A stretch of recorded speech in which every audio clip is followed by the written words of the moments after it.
নমস্কার বন্ধুরা, বন্যার ফুড স্টোরিতে সকলকেই স্বাগত। আজ আমি বানাতে চলেছি সাবুর পায়েস। আজকের রেসিপিটি যদি আপনাদের ভালো লাগে তাহলে লাইক, কমেন্ট, সাবস্ক্রাইব করতে ভুলবেন না।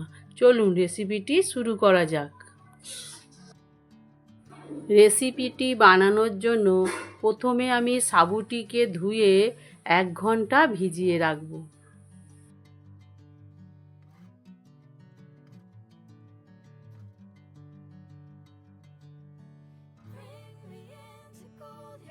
এক ঘন্টা পর দেখবেন সাবুটি ফুলে গেছে, তখন জল থেকে ছেঁকে তুলে নেব।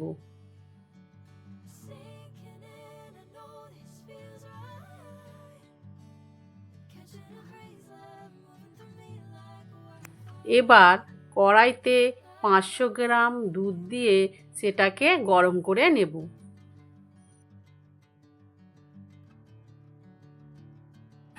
এবার সেই দুধে কয়েকটা এলাচ ও তেজপাতা দিয়ে দেব।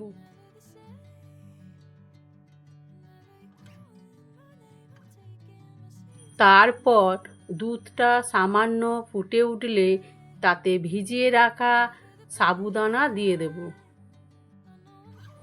তারপর দুধটা একটু নাড়াচাড়া করলেই দেখবে সাবুদানাগুলো একটু ফুলে উঠেছে।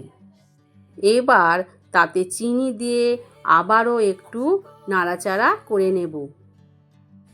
এবার গ্যাসটি আস্তে রেখে অনেকক্ষণ ফোটাতে হবে, যাতে দুধটা একটু ঘন হয়ে যায়।